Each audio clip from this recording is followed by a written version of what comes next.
Alright, hey, what's good, fam? It's your boy E right here right now. I'm chilling in the park, as you can see. Over here in Grape Day, it's 4th of July weekend, and it's probably going to be loud and noisy and a lot of distractions, but we're going to do this anyways. The purpose of this video is to do a Bible study. It was actually brought up as a good idea from two of my youth from In the Furnace youth group, Jonathan and Christopher.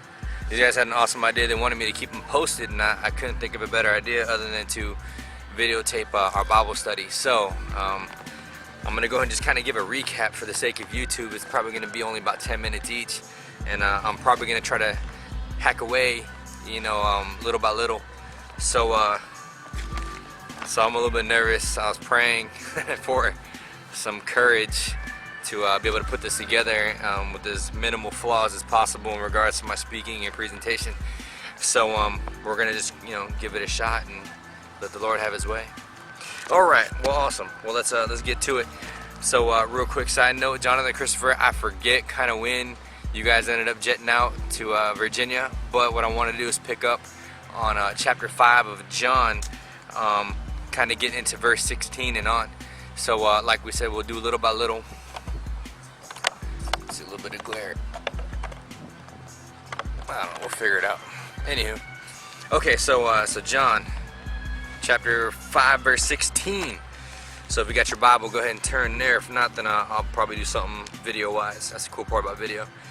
It says this. It says so because Jesus was doing these things on the Sabbath, the Jews persecuted him. Jesus said to them, "My Father is always at work, and to this very day I too am working." For this reason the Jews tried all the harder to kill him. Not only was he breaking the Sabbath, but he was even calling God his own Father, making himself equal to God. Now, just a quick recap. In chapter 5, it actually talks about the healing at the pool. So you had this invalid who was invalid for 38 years. Jesus, in his sovereignty, had compassion amongst all those that were there, had compassion for this one invalid. And after learning, that he had been invalid for 38 years, obviously had something touch his heart to want to heal him. So, to kind of sum up the story, he healed him before the man even knew who he was. So it wasn't like he had a repentant heart or he wanted to get clean, but rather, Jesus saw that he needed healing and provided. And in doing so, rubbed the Pharisees the wrong way. Because after 38 years, you figure, someone would actually give you a hand clap and say, good work, I'm happy for you, I see that you're walking again. But the only thing that they can actually tell him was, you're not allowed to pick up your mat on a Sabbath. So I mean, you have Jesus here operating in love, and you have these Pharisees operating in regulation and rules, which tells you this, right? By Jesus you have grace and love, and that saves, right? And then when you have law and regulation and Pharisaic point of view, that the law kills. So you're either covered under grace or you're covered under the law. You're covered under grace, you're saved, you're good. You have leverage. It's by love you're covered. And if you have law, you're dead, because no one can follow the law. So anywho, side note.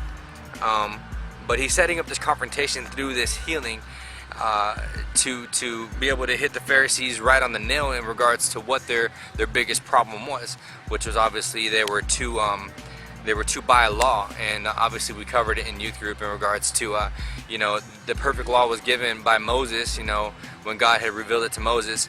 And what they did is they had Pharisee teachings on top of teachings on top of teachings, to the point where laws were ridiculous. I mean, so much as to women were not allowed to pluck a white hair on the Sabbath, because if they plucked it, it would be considered work. So obviously you have those kind of instances where they blew the law way out of proportion. So Jesus is here hitting them right on their sore spot. So it wasn't so much that he did something on the Sabbath. They didn't like him. They persecuted him for that. But because he made himself equal to God by claiming to be God in flesh, you see him saying equal to God, that they wanted to kill him. They tried even harder to kill him. So if you notice, there was no correction given. Jesus was like, whoa, hey, wait a minute, I'm not trying to call myself equal to God. There's no correction given. He actually just kind of agreed with it and went on. So in verse 19, Jesus gave him this answer. He says, I tell you the truth, the Son can do nothing by himself. He can only do what he sees the Father doing, because whatever the Father does, the Son also does. For the Father affectionately loves his Son, and shows him all he does. Yes, to your amazement, he will show him even greater things than these. For just as the Father raises the dead and gives life to them, even so the Son gives life to who he pleases to give it. Okay, so you remember back in youth how we got a piece of paper, how the first person made this little squiggly line and circle and circle and drew, and I said stop, and then we passed it to the left, and that person drew a circle over that circle and drew, and we said stop.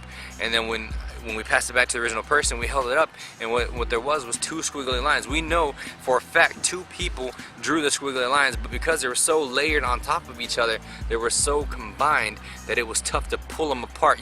For a fact there was 2, but they were 1. So in essence, what Jesus is trying to do here is he's trying to show these people, he's trying to show us that he is so tied into the Father that they are one. They are one in essence. There's no way you can separate these lines. There's no way you can separate Jesus and God. So he's showing them that they're so together. They're impossibly together. And then says something very important, right? For the Father raises the dead and gives life to them, even so the Son gives life to whoever he pleases to give it, right? So if you look at it, right, the one who gives life and the one who raises people from the dead would happen to be, you'd be safe to say to be God. So Jesus here in essence is telling them that the same right and power that God has, he is now given to the Son. Now, to kind of make something really quick, it'd be more like this. Jesus had, when he had come to earth, he had stripped himself of all godly power in the sense of obviously he can levitate, he can raise all the dead if he really wanted to. He can make trees become vegetables in the ground. I mean, he can do all kinds of craziness. He can make a fish a bear. I mean, he can anything crazy, he could do it. I mean, he's God. There's no limits to him. You remember saying that we studied the whole concept of all things are created by him and for him, right? So he obviously has that power, even to the point where he has all this power, but yet he chose to strip it off because it would be unfair for us to walk in his footprints, for him to be our brother per se, and for him to be our example. It'd be unfair because we don't have that power. We don't have the power to levitate and to walk here and there and what have you, and to do whatever we want like he does. So what he did is he stripped himself so he could become a man and he could show us how to live. And in doing that, he was completely reliant upon God the Father to give him whatever God so wished to give him. In this case, he gave him the power to heal. In this case, he gave him the power to raise the dead. In this case, he gave him the power to walk on water. I mean, he gave him the power to do whatever he needed to do, whatever God the Father sought him to do. So in this case here, Jesus is saying that God had given him the power to raise people from the dead and to give life. Okay, so verse 22, right, says, moreover, the Father judges no one, but has entrusted all judgment to the Son, that all may honor the Son just as they honor the Father. Who does not honor the Son does not honor the Father who has sent him, right? He who does not honor the Son does not honor the Father who sent him. Okay, so here we are, right? We're noticing this crazy combination of the Father and the Son. And I apologize for the glare, but you're going to bear with me.